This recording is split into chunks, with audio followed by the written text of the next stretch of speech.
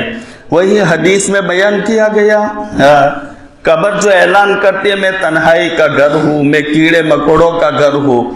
اللہ کا شکر ہے ہمارے لیے نظام چلا کہ مٹی کو کھول کر کے، زمین کو کھول کر ہمیں اس میں دبا دیا جاتا ہے، نہیں تو ہمارے ساتھ کیا معاملہ۔ ایک راستے میں کتا مر جائے، صبح میں دیکھا، شام کو وہاں سے گزرنے کا ہو تو ہم سب کو تجربہ ہے، ہم نے دیکھا وہ کتا پھولتے اس کے پاؤں بھی ادھر ہو جاتے، بہت پھول کر کے موٹا ہو جاتا۔ دوسرے دن گزرنے کا ہو تو ایک جگہ سے تھوڑا وہ پھٹ جاتا ہے، اندر سے پیپ وغیرہ نکلتا ہے، پھر پیٹ پھٹتا ہے، اندر سے آتے نکلتی ہے۔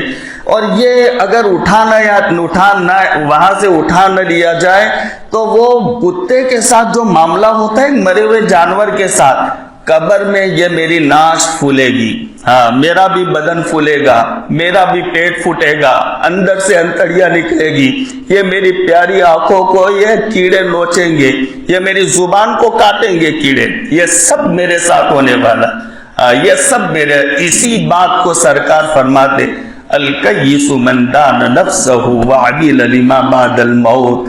سمجھدار آدمی نے یہ بات بیان فرمائی، دنیا میں سب سے بڑا سمجھدار اللہ کے نبی علیہ السلام وہ بیان فرماتے، دنیا میں سمجھدار وہ آدمی ہے، سمجھدار وہ آدمی ہے جو موت کے بعد کی آنے والی زندگی کی تیاری کرے، وہ سب سے بڑا سمجھدار۔ اس لیے میرے بھائیوں، دنیا میں رہنا، دنیا کا سامان بھی جمع کرنا، کچھ دنیا کی ضرورتیں بھی اکٹھی کرنی، مال دولت دھن کو بھی جمع کرنا، یہ سب اجازت ہے، لیکن اس کو ایسی دنیا نہ بنائے جس کو متاع الغرور کہا، جو ہمیں دھوکہ دے دے۔ کیا دھوکہ دے؟ دنیا کیا دھوکہ دیتی ہے؟ کیا دھوکہ ہے دنیا کا؟ دنیا کا دھوکہ یہ ہے تمہیں مسجد سے دور کرے گی، یہ دنیا کا دھوکہ، یہ دنیا آ رہی ہے تمہیں روزوں سے دور کرے گی، تمہیں رشتہ داری سے دور کرے گی، تمہیں اعتکاف سے دور کرے گی، تمہیں حج سے دور کرے گی، یہ دنیا کا دھوکہ ہے۔ مال دولت جمع کرنے میں تمہیں سود تک لے جائے گی، انٹرسٹ تک لے جائے گی، اور سود اور حلال حرام میں تمہیں تمیز نہیں رہے گا، یہ دنیا ہے، یہ دھوکہ ہے دنیا کا۔ مال جمع کرنے کے چکر میں حلال حرام کو نہ دیکھا جائے۔ ارے میرے بھائیوں، ابھی کچھ ایسی مجبوریاں ہیں کہ جس مجبوری کی وجہ سے ہمیں بینک کے ساتھ میں معاملات کرنے پڑتے، بینک کے ساتھ میں کچھ نہ کچھ معاملات ہم سبوں کے ہیں، اس میں بھی ذرا چوکنا رہنے کی ضرورت ہے کہ کہیں بھول سے ہمارے گھر میں انٹرسٹ اور سود نہ آ جائے، بیاج نہ آ جائے، اس میں بھی نہ آ جائے۔ اگر آ گیا تو ہم نے ہماری نسلوں کو تباہ کر دیا، اگر آ گیا اس دن ہم نے ہمارے کاروبار کو اجاڑنے کا فیصلہ کر دیا، ہمارے مکانوں کو ضائع کرنے کا ہم نے فیصلہ کر دیا۔ میں نہیں کہتا، وہ سچے سمجھدار ہادی کامل اللہ کے رسول علیہ السلام فرما گئے، ما من قوم یظہر فیہم الربا الا اخذوا بالصنع۔ جس برادری میں، جس محلے میں، جس قوم میں سود کا لین دین عام ہو جائے، سب سے بڑا عذاب یہ آتا ہے کہ اللہ ان کے مالوں کو چھین لیتا ہے۔ صنع کے معنی قحط، مال کو چھین لینا، کاروبار کو اجاڑ دینا، مجبور ہو کر گھروں کو بیچ دینا۔ قرضہ اتنا چڑھ گیا کہ کوئی ادائیگی کی شکل نہیں، تو اب یہ گھروں کو بیچ دو، بڑا پلاٹ بیچ دو، کھیت کا یہ ٹکڑا بیچ دو، وہ فلانی چیز لیتی وہ بیچ دو۔ ارے ایسے لاکھوں لوگ برباد ہو گئے جنہوں نے بہت آمدنی کے چکر میں سود میں ہاتھ ڈالا، انٹرسٹ میں ہاتھ ڈالا۔ ما من قوم یظہر فیہم الربا الا اخذوا بالصنع وما من قوم یظہر فیہم الرشا الا اخذوا بالرعب۔ کہ جس قوم میں رشوت کا لین دین عام ہو جائے، تلاٹی سے کام کرانا ہے، 50 روپے جو ویوہار ہو کرنے کے لیے تیار ہے، وہاں چلے گئے بس ویوہار کر لو، وہاں چلے گئے ویوہار کر لو۔ ارے جہاں مجبوری ہے ویوہار کرنے میں، اس کے بغیر کام نہیں چلتا تو ویوہار کرو بھائی، تو دو تم کام کرانے کے لیے، لیکن جہاں چلتا ہے وہاں پر پھر دے کر زبردستی یہ رشوت کا لین دین عام ہو جائے گا۔ اللہ پاک ان کفار کا، ان غیروں کا رعب تمہارے دلوں میں ڈال دے گا، تم مرعوب ہو جاؤ گے، بہت زیادہ ہوتے ہوئے تمہارا کچھ نہیں آئے گا۔ ما من قوم يظهر فيهم الرشا الا اخذوا بالرعب اذا ظهر الربا في قرية فقط احلوا بانفسهم عذاب اللہ۔ ایک حدیث میں کہا گیا جس قوم اور برادری میں سود کا لین دین عام ہو جائے، انٹرسٹ کا لین دین عام ہو جائے، انہوں نے اللہ کے عذاب کو اپنے اوپر واجب کر لیا، اللہ کے عذاب کو دعوت دے دی، انہوں نے اللہ کے عذاب کو اتارنے کا انہوں نے فیصلہ کر لیا، اللہ کا عذاب آئے گا۔ اللہ کا عذاب میں نے کہا وہ حدیث میں کیا شکل میں آئے گا؟ اللہ تمہارے کاروبار کو اجاڑے گا، مکانوں کو اجاڑے گا، تمہاری نسلوں کو اجاڑ دے گا۔ جو سود میں ہاتھ ڈالتا ہے اپنی اولاد کے لیے، میرے ایک ایک بچے کا مکان بن جائے، سب بچوں کے الگ الگ دکانیں بن جائے، لیکن وہی بچوں میں اب یہاں مردوں کا سلسلہ بند ہو جائے گا جو سودی آدمی ہوگا، کاروبار والا، جو سودی کاروبار کرنے والا، اللہ اس کی نسلوں میں ہیجڑے پیدا کرے گا، مرد لڑکے چھوکرے پیدا ہونا بند ہو جائیں گے، لڑکیاں پیدا ہوگی۔ علماء نے لکھا اگر کوئی لڑکا بھی پیدا ہوا تو وہ دماغ کے اعتبار سے آدھا ہوگا، کچھ کام کا نہیں ہوگا، 50% وہ بچہ، ایسے لڑکے پیدا ہوں گے۔ اس لیے میرے بھائیوں، یہ جو علماء ہمیں رہبری کرے، یہ سود کی باتیں ہمارے سامنے آتی رہتی تو اس سے ہم بچے، سن کر کے بس ہم بات کو چلتی نہ کریں۔ یہ سچی باتیں، اللہ کے نبی علیہ السلام کی سچی باتیں، صادق مصدوق صلی اللہ علیہ وسلم کی باتیں سچی باتیں ہیں، اس لیے ہم بچے۔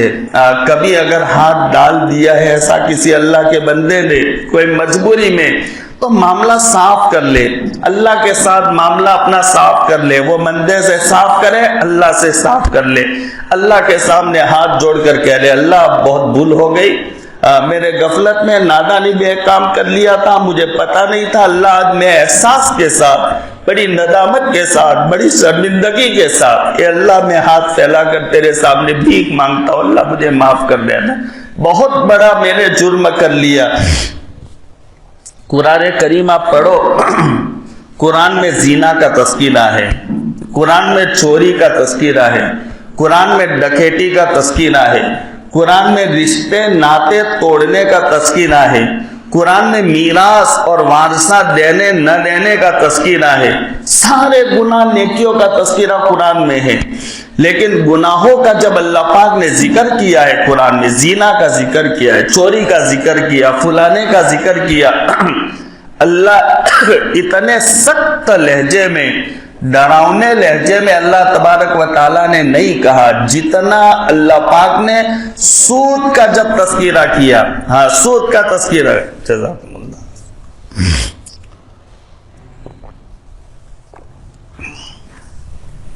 اللہ پاک نے سود کا تذکرہ کیا، قرآن میں کیا ہے؟ یا ایھا الذین آمنوا اتقوا اللہ وذروا ما بقی من الربا ان کنتم مؤمنین فإن لم تفعلوا فأذنوا بحرب من اللہ ورسولہ۔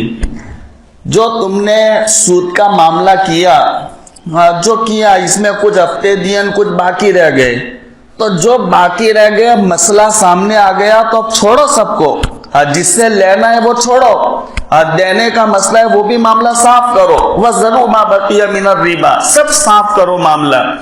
اگر ایسا نہیں کرتے تو پھر قرآن کہتا ہے سخت لہجے میں، یعنی اللہ کہتے میرے ساتھ لڑنے کے لیے میدان میں آ جا۔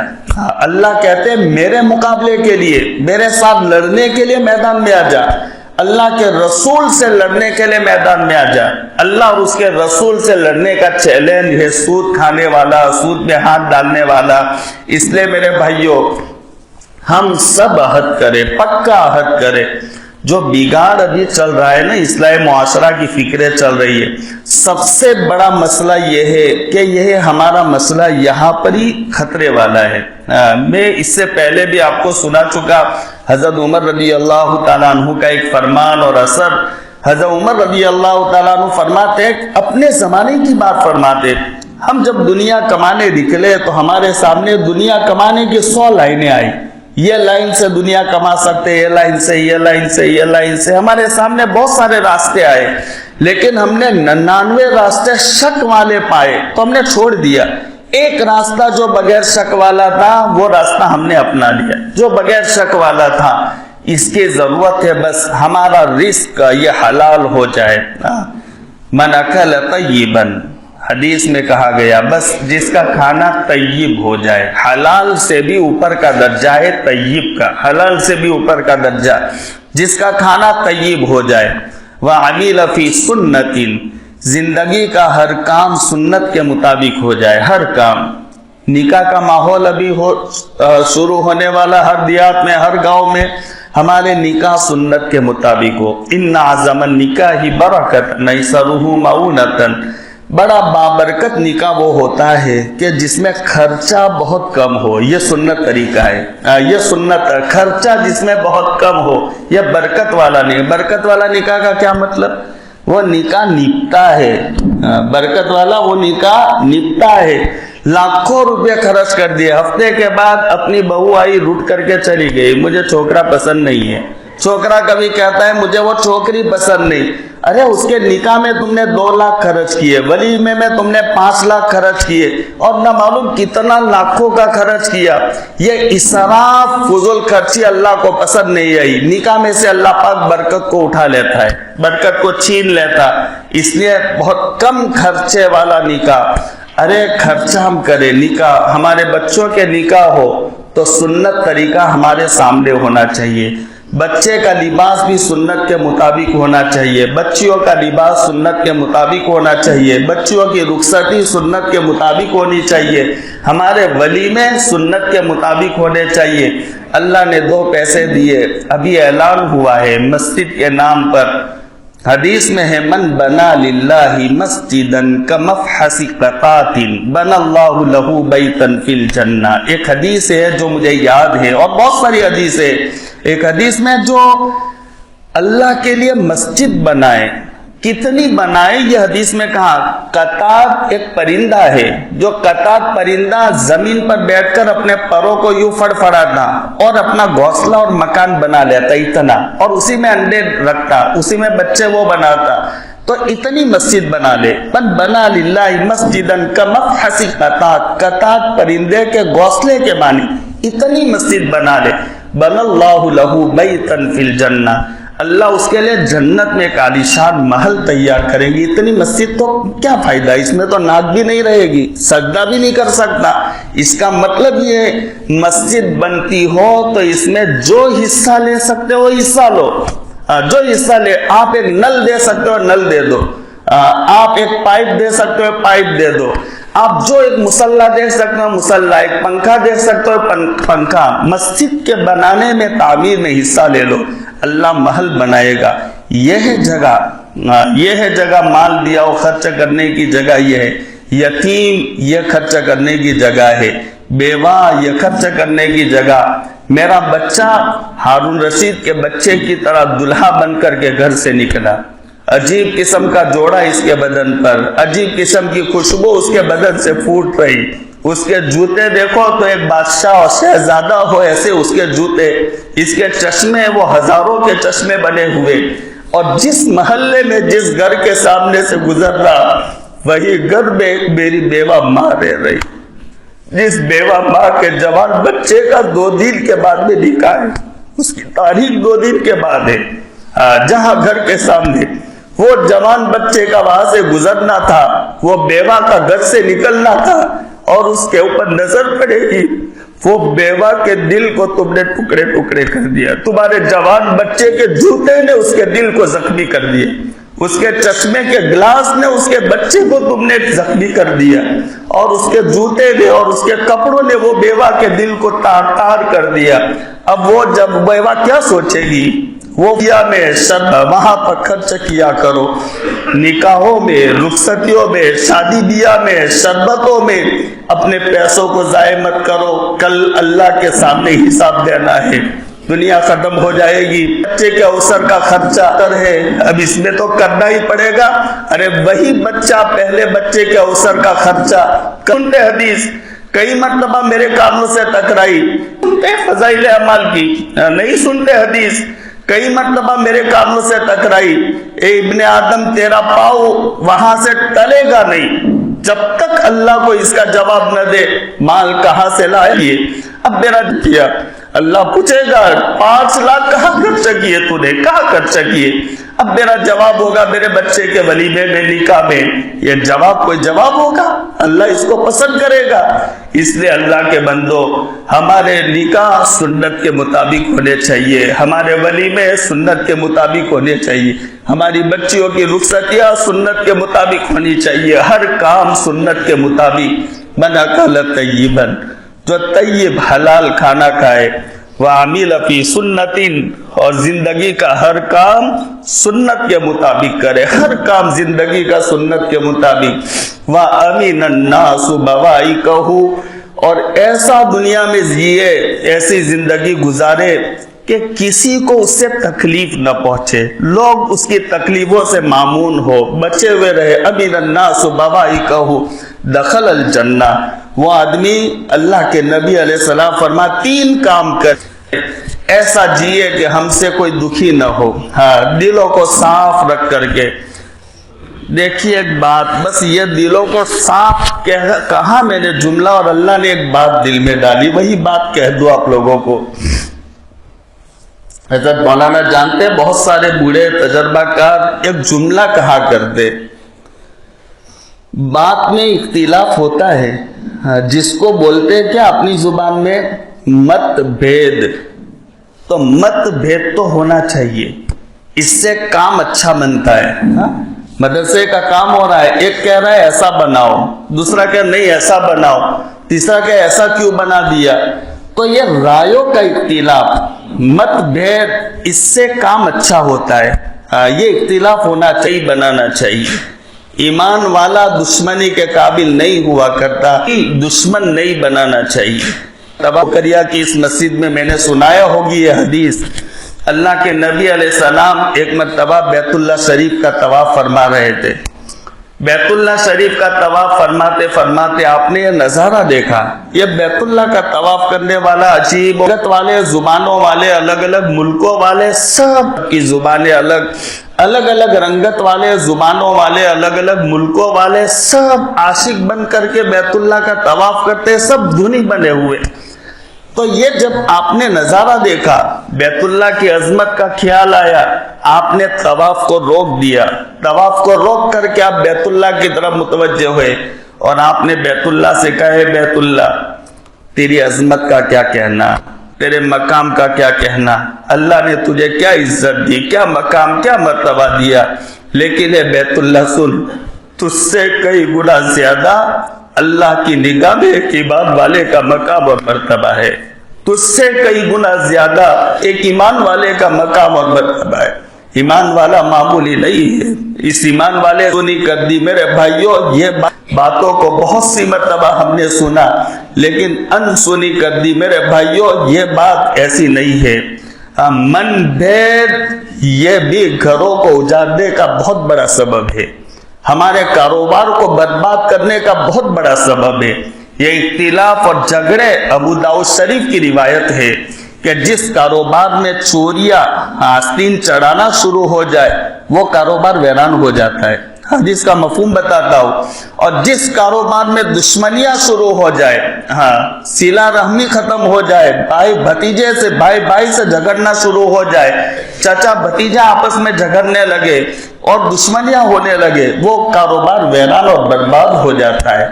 یہ کاروبار اور اپنی کھیتی باڑیوں کو اجاڑنے کا سبب ہے۔ آپ اپنی نسلوں کو کہاں دھکیل رہے ہو؟ بہت سی باتیں سنی لیکن ہم نے انسنی کر دی، یہ آتی، ارے نہیں آنی چاہیے، نہیں آنی چاہیے، 100 مرتبہ نہیں آنی چاہیے، اس کی بات مجھے سمجھ میں نہیں آتی، ارے نہیں آنی چاہیے، یہ بات غلط ہے، نہیں آنی چاہیے۔ لیکن اس سے وہ میرا دشمن بن گیا، یہ بات غلط ہے. ہاں یہ بات غلط ہے. دشمن نہ بناؤ اس کو. بات اس کی رائے الگ ہے، اس کی رائے الگ، اس کو الگ سمجھ میں آیا، اس کو الگ سمجھ میں آیا.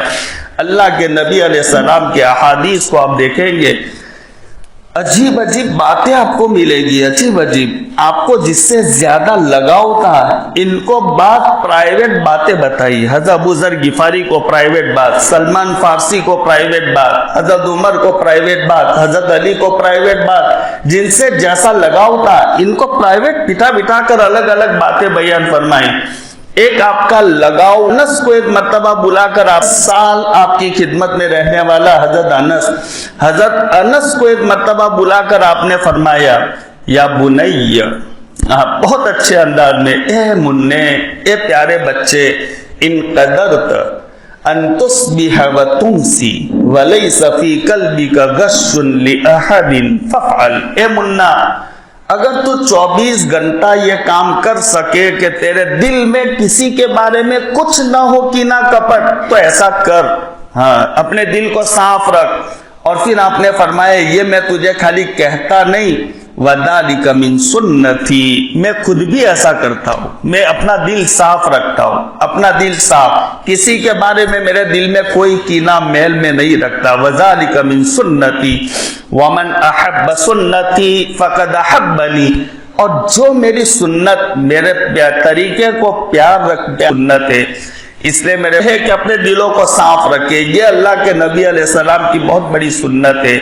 اس لیے میرے بھائیوں، اپنے دلوں کو بھی ایمان والوں کے بارے میں صاف رکھے. ارے بھائی رکھیں گے، ارے بھائی سب مجمع زوردار بولے. اللہ کے گھر میں بیٹھ کر اللہ کی بات سن کر، اللہ کے رسول کی بات سن کر، اللہ کے گھر میں بیٹھ کر اللہ سے وعدے کی نیت سے سب کہیں انشاءاللہ ہمارے دلوں کو صاف رکھیں گے. رکھیں گے بھائی؟ اللہ ہم سب کے دلوں کو صاف کر دے. ہاں ایک دوسرے کے بارے میں کبھی ضرورت پڑے میرے بھائی تو معافی مانگ لیا. کسی کو بہت زیادہ آپ نے دکھ دیا ہے، تکلیف دی، معافی مانگ لے. ابھی یہ متاع الغرور میں ہے، کبھی ایسا نہ ہو ایسی حالت میں دنیا دھوکہ دے دے. ملک اصل ضرورت کے، اس لیے میرے بھائیوں دلوں کو صاف رکھا کرے. گاؤں میں جو مسئلے ضرورت کے، جو ہمارے بھول ہوگی، متولی سے بھول ہوگی، جو کام کرے گا اسی سے بھول ہوگی. اب میں کچھ سے بھول ہوگی، متولی سے دان کی فکر لے کر، وہ گاؤں کی فکر لے کر، مدرسے کی فکر لے کر، مسجد کی فکر لے کر، قبرستان کی فکر لے کر، اور جو ہمارے گاؤں کی ضرورت ہے اس کی فکر لے کر کے وہ کھڑے ہوتے. ایسے مسئلے ہمارے سامنے آئے تو پھر ہم ان کا ساتھ بھی دیں. ہاں ان کے حوصلوں کو ہم اور زیادہ بڑھائیں، ان کی ہمتیں ہم نہ توڑیں. جیسے ابھی ہمارے سامنے مسئلہ آیا تو ہم نے فوراً کہہ دیا کہ بہت اچھا سوچا آپ نے. ہاں یہ ہمارے ساتھی مولوی شہاب الدین صاحب دامت برکاتہم دارالعلوم چھاپی کے استاد ہے، بہت مقبول استاد ہے. تو مولانا ہمارے سامنے یہ رکھا کہ ہم نے گاؤں میں ایسا سوچا ہے کہ گاؤں کے نبھاؤں کے لیے ایک پیٹیاں ہم نے خریدی، پیٹیاں لائے اور گھر گھر، اور گاؤں میں یہ شروع کیا تھا. ہم ہی کرنے والے آج بھی ہم ذمہ دار. ہم نے 2 سال ہوئے اور گاؤں میں یہ شروع کیا تھا، گھر گھر پہنچائے. آج بھی ہم ذمہ داروں میں ہیں. تو یہی پھر مشورے سے طے ہوئے. اور فرضی جو ہم نبھاؤ خرچ دیتے سالیانہ، اس سے کئی بڑھ جاتا ہے، یہ کبھی بڑھ جاتا. اور بہت سی عورتیں مجھے خبر دیتی ہے کہ مولوی صاحب آپ ڈبے منگواؤ، بھر چکے ڈالتے تو اندر جاتا نہیں. بہت سے ایسے اللہ کے بندے بھی ملتے اور خبر دیتے کہ اب یہ منگوا لو. تو اب ایک منظم طریقہ، بہت اچھا انداز ہے یہ. اس سے پتہ نہیں چلتا ہر گھر کے آدمی کو بھی کہ میں کتنا ڈال رہا، کبھی 2 روپے ڈال دیے، کبھی 5 روپے. تو ایسے ہوتے ہوتے ایک ایک ڈبے میں سے کبھی 500 روپے، کبھی 5000، کبھی 4000 اس میں سے نکل دے. اور وہ سالیانہ دیتا ہے، وہ جو گاؤں کا ہے وہ 1000-1200، اور اس سے زیادہ وہ سال میں 2 مرتبہ 3-3 ہزار دے رہا ہے. اور اس کو یہ بھی پتا نہیں کہ میں کتنا دے رہا ہوں، اس لیے کہ اس کی بیوی نے ڈالا، اس نے بھی ڈالا، اس کی بہنوں نے بھی، کیا ہے بچوں نے بھی ڈالا، جو بھی وہ ڈبہ پڑا ہے تو کبھی 10 روپے. اب اس سے مدرسہ چلے گا، مسجد کا نظام چلے گا. اب یہ جب تک چلتا رہے گا، جتنا اس کا کیا ہے کار ثواب کا کام ہوتا رہے گا، سب میرے نام اعمال میں لکھا جاتا رہے گا. اس لیے کوئی معمولی بات نہیں ہے، یہ بھی کام کرنے اور ساتھ دینے کی ضرورت ہے. اس لیے یہ ڈبے بھی ہمارے گھر پہنچے. تو اس میں ہم للہ رقم ڈالے، للہ رقم، اور اللہ کے واسطے ہم ڈالے۔ حضرت عبداللہ بن مبارک رحمت اللہ علیہ، ان کی سیرت کو میں بیان کروں تو آپ حیران رہ جائیں گے، کتنے بڑے مالدار تھے اور بہت زیادہ خرچ کرنے والے تھے، بہت زیادہ۔ اور جو خرچ کرتا ہے نا، ایک حدیث سن لو خالی، بس ایک حدیث، اللہم آتی منفقن خلفا، حدیث ہے کہ اللہ جو اللہ کے نام پر خرچ کرے تو اس کا بدلہ تو اس کو دے دے۔ تم 5 روپے ڈبے میں ڈالو گے، کاروبار میں 50 بڑھیں گے، 50 ڈالو گے، کاروبار میں 500 منافع بڑھے گا، 500 ڈالو گے، کاروبار میں 5000 کا منافع بڑھے گا۔ یہ طے بات ہے، اس لیے کہ یہ فرشتوں کی دعا ہے، اللہم آتی منفقن خلفا، جو اللہ کے نام پر دے اللہ اس کا بدلہ دے۔ اللہم آتی ممسکن تلفا، اللہ جو دینے کی جگہ پر نہ دے تو اس کے مال کو تو برباد کر دے۔ تو خرچ نہ کرنے والا، بخیل، کنجوس، اس کا مال ٹکتا نہیں ہے۔ بہت بڑا مالدار ہے لیکن وہ بہت جلدی ضائع ہو جائے گا۔ وہ حضرت عبداللہ بن مبارک فرماتے، جو بہت بڑے مالدار تھے اور بہت خرچ کیا کرتے تھے، اللہ نے اگر مال دیا ہو تو 2 جگہ بہت زیادہ خرچ کرنا۔ 2 جگہ بتا کر گئے ہو، 2 جگہ جاننی ہے بھائی ٹوکریا والوں، 2 جگہ جی۔ ایک جگہ تو بتائی، جو بچے علم پڑھتے، جو مکتب ہے، ادارے ہیں، طالب علم، پڑھنے پڑھانے والے، وہ علم پڑھنے پڑھانے والوں پر اپنا مال زیادہ دینا۔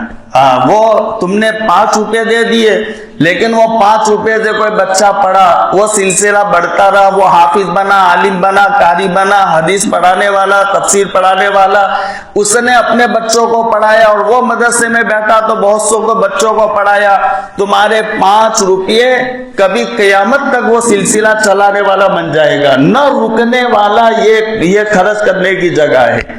اس لیے حضرت عبداللہ بن مبارک فرما گئے، اگر دیا ہو تو خرچ کرنے کی جگہ پڑھنا پڑھانا ہے، طالب علم ہے۔ اور دوسری جگہ بتائی، حج کا راستہ ہے، حجوں پر خرچ کیا کرو۔ یہ 2 جگہ بتا کر کے گئے۔ اس لیے یہ بھی اگر آپ کے سامنے آئے مسئلہ تو آپ یہ جو ترتیب سوچی گئی، یہ سوچنے والوں کی ہمت اور بڑھے، اور بڑھے۔ اور جو کام کرنے والے، ان کو بھی ہم ایک بات یہ بھی کہتے چلیں، ان کو بھی ذرا محتاط رہنا چاہیے۔ اور ایک بات تو سیدھی بات ہے، پیسوں کا جو مسئلہ ہو اس میں بہت اٹینشن رہنے کا، بہت ایک دم ایسا کلین رہنے کی ضرورت ہے پیسوں کے معاملے میں۔ یہ مال نام ہی اس کا مال مال کے معنی موڑ جانے کا کام کرنے والا، وہ فوراً مال دل کو موڑ لیتا ہے، دل میں کھوٹ پیدا کر لیتا ہے، اور دل میں کچھ آ جاتا ہے، کون دیکھتا ہے، چلو ابھی لے لو، بعد میں رکھ لیں گے، کچھ نہ کچھ تو ہو جاتا ہے۔ اس لیے اکیلا آدمی کام نہ کرے، جو ڈبہ کھولنے کا وہ ایک نظام بنائے، اور اکیلا مولانا شہاب الدین صاحب ہے یا مولانا ہے یا کوئی دوسرا ہے، اکیلا وہ کام نہ کرے۔ جب یہ مسئلہ ہو تو 4-5 اپنے ساتھیوں کو بلا لے، بھائی کھولو، تو سب کے بیچ میں، تاکہ کسی کو کوئی انگلی اٹھانے کا موقع نہ ملے، اور یہ کام چلتا رہے، یہ سلسلہ چلتا رہے۔ ایک مرتبہ ایسا ہو گیا اور لوگوں میں شک پیدا، اعتماد اٹھ گئے، نہ معلوم وہ لے جاتے کھولتے، نہ معلوم دیتے کہ نہیں دیتے، تو یہ راستہ بند ہو جائے گا۔ اس لیے یہ کام کرنے والے بھی بہت چوکنا رہے، ہوشیار رہے۔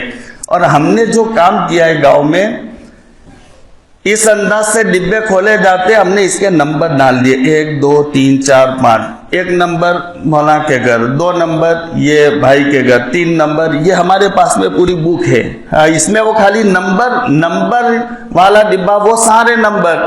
اب وہ 2-3 جانتے ہیں کہ 3 نمبر والا ڈبہ کس کا، 4 نمبر والا ڈبہ کس کا، اور پھر یہ رومال کھول کر کے بیٹھتے، بھائی کھولو ڈبے کھولو، کوئی دیکھتا بھی نہیں، نام اس پر لکھا ہوا نہیں رہتا، خالی نمبر، تاکہ یہ یادی کے لیے بھئی یہ نمبر کا آ گیا کہ نہیں، اگر نہیں آ گیا تو بعد میں لے سکے، کبھی گھر بند رہتا ہے۔ تو کس کے ڈبے میں سے کیا نکلا وہ کھولنے والوں کو بھی پتہ نہیں چلتا، کہ جس سے گاؤں میں چرچا ہوگی اس نے کم دیا، کسی ایک ڈبہ ہم نے کھولا تو اس میں سے 4 بکل اور نہ معلوم کیا اس میں سے نکلا، پیسے بھی نکلے، لیکن وہ ڈبہ پڑا رہتا تو بچوں نے وہ بکل بھی ڈال دیا، پینسل بھی ڈال دی، پین بھی ڈال دی، وہ سب لے کر پھر دیکھنی پڑی بک، میں نے دیکھی کہ بھئی یہ نمبر کس کا ہے، تو پھر یہ فلانے صاحب کا ہے، تو چپکے سے ایک بچے کو ان کے گھر وہ سارا سامان تو اب کیا کرنا، تو ان کے گھر بھیجوا دیا. تو وہ کس کے ڈبے میں سے کس کا ہے یہ بھی کسی کے سامنے نہیں، بس سیدھا ہے کھول دو اور وہ امانت لے لو، جمع کر کے وہ ڈبہ پہنچا دو. ایک ترتیب سے کام ہو تو وہ کام نپتا رہتا ہے. اللہ پاک عمل کرنے کی توفیق عطا فرمائے. وآخر دعوانا الحمدللہ رب العالمین.